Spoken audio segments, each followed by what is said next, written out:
Pakistan super league के 5वें addition का आज से आगाज हो गया है। इफ्तिताई मैच में कोयटा ग्लैडिएटर्स और इस्लामाबाद यूनाइटेड की टीमें मैदान में हैं और पाकिस्तान में सारे मैचेस हो रहे हैं। ज़बरदस्त सरगर्मी है।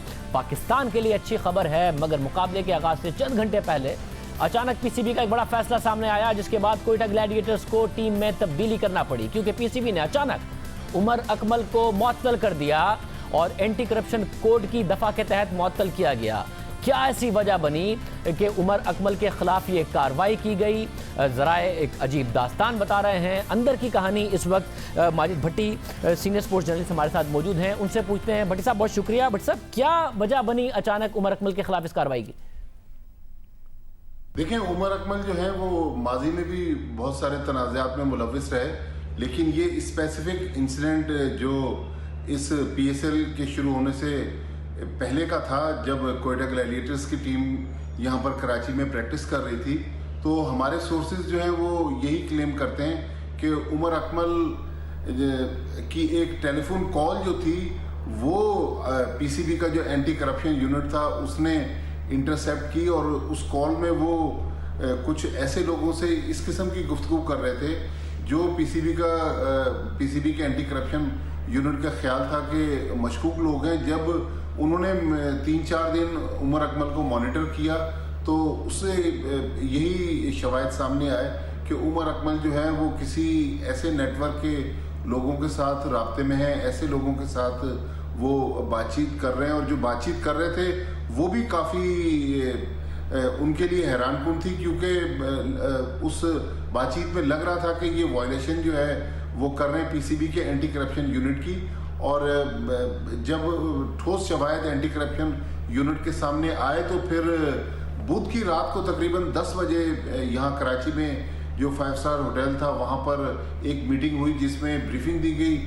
एहसान मानी पीसीबी चेयरमैन उस ब्रीफिंग में मौजूद थे, उसके अलावा वसीम खान मौजूद थे। फिर कोयटा ग्लैडिएटर्स के जो हेड कोच थे मोइन खान, उन्हें बुलाया गया। नदीम उमर कोयटा ग्लैडिएटर्स के जो मालिक थे उनको बुलाकर पूरी सूरत-ए-हाल से आगाह किया गया, और उसी इन्वेस्टिगेशन की बुनियाद पर फिर उमर अकमल को भी तलब किया गया। उनसे बाज़-पुर्स करने के बाद उमर अकमल के दोनों जो सेल फोन थे वो एंटी करप्शन यूनिट ने अपनी कस्टडी में लिए, लेकिन जो हमारे सोर्सेज हैं वो इस चीज़ को बिल्कुल क्लियर कंफर्म कर रहे हैं कि जो कार्रवाई की गई वो ठोस शवाहिद की बुनियाद पर कार्रवाई की गई है, जिसके बाद तकरीबन रात 3:30-4 बजे ये फैसला किया गया कि उमर अकमल को मुअत्तल किया जाएगा। और कहते हैं कि काफ़ी सीरियस किस्म के ऑफेंसेस हैं उमर अकमल के, और उनके कुछ कराची के दोस्त जो थे वो भी इन्वॉल्व हैं, उनके खिलाफ भी घेरा तंग किया जा रहा है। और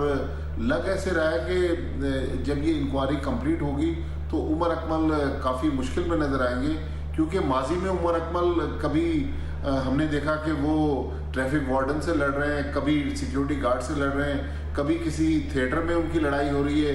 उन्होंने कुछ अरसे पहले टेस्ट क्रिकेटर मंसूर अख्तर के बारे में भी इल्ज़ाम लगाया था कि कनाडा में मंसूर अख्तर ने मुझे स्पॉट फिक्सिंग की पेशकश की थी। फिर उमर अकमल का एक बड़ा जो सीरियस केस था, उन्होंने कहा था कि 2015 के वर्ल्ड कप में मुझे स्पॉट फिक्सिंग की पेशकश हुई, और उमर अकमल ने वो पेशकश भी रिपोर्ट नहीं की गई। और फिर कुछ दिन पहले उमर अकमल का एक और वाकया ट्रेनर के साथ पेश आया नेशनल क्रिकेट एकेडमी लाहौर में, जिसमें जब उनके फैट्स का टेस्ट हो रहा था तो उनसे कहा गया कि आप शर्ट उतारें, आपके फैट्स टेस्ट करने। तो जो सोर्सेज हैं वो क्लेम कर रहे हैं कि उमर अकमल ने अपना ट्राउज़र उतार दिया, और पीसीबी ने वहाँ बेनिफिट ऑफ डाउट दिया और उमर अकमल को पीएसएल से कुछ दिन पहले क्लीन चिट दी। लेकिन ये जो स्पॉट फिक्सिंग का स्कैंडल है, इसके जो ताने बाने हैं, कहा यह जा रहा है कि ये क्रिकेट करप्शन से मिलते हैं, और पीसीबी ने अपनी लीग को बचाने के लिए इस लीग के शुरू होने से चंद घंटे पहले ये ऐलान इसलिए किया कि अगर पीएसएल के दौरान ये अगर स्कैंडल सामने आता तो लीग भी बदनाम होती, पीसीबी भी बदनाम होते। लेकिन अगले चंद हफ्तों में मेरे ख्याल इस हवाले से काफ़ी कुछ सामने आएगा, लेकिन लग ऐसे रहा है कि उमर अकमल जो है वो काफ़ी हॉट वाटर्स में है।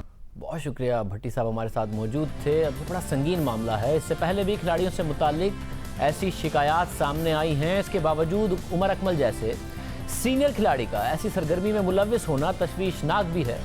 और अफसोसनाक भी है। उमर अकमल न दूसरों के तजर्बे से कुछ सीखने को तैयार हैं, ना ही अपने तजर्बों से कुछ सीखने को तैयार हैं। 3 साल पहले भी पाकिस्तान सुपर लीग के दूसरे एडिशन के दौरान स्पॉट फिक्सिंग का एक स्कैंडल सामने आया था। 2017 में शर्जील खान और खालिद लतीफ़ स्पॉट फिक्सिंग में मुलविस पाए गए थे। पीसीबी ने दोनों क्रिकेटर्स को मुअत्तल करके उनके खिलाफ एंटी करप्शन कोड की खिलाफ वर्जी के तहत मुकदमा चलाया। शर्जील खान और खालिद लतीफ़ पर इल्ज़ाम था कि उन्होंने मुबैना तौर पर पाकिस्तान सुपर लीग शुरू होने से पहले दुबई में मशकूक अफराद से मुलाकात की, जहाँ उनके दरमियान एक डील हुई। इस केस में शर्जील खान और खालिद लतीफ़ को 5 साल की सज़ा सुनाई गई और फास्ट बॉलर मोहम्मद इरफान को 1 साल की मशरूत पाबंदी की सज़ा सुनाई गई, जबकि केस के मरकजी किरदार नासिर जमशेद पर बरतानिया की नेशनल क्राइम एजेंसी ने फर्द जुर्म आयद की हुई है। मगर इस सब से उमर अकमल ने कुछ नहीं सीखा। इससे पहले 2010 में एक बड़ा स्कैंडल सामने आया था, जिसमें सलमान बट, मोहम्मद आसिफ और मोहम्मद आमिर इंग्लैंड के दौरे में स्पॉट फिक्सिंग में मुलविस पाए गए थे। आईसीसी ने तीनों क्रिकेटर्स पर 5 साल की पाबंदी लगाई। उसके बाद सलमान बट पर 2.5 साल, मोहम्मद आसिफ को 1 साल, मोहम्मद आमिर को 6 माह कैद तक की सज़ा सुनाई गई।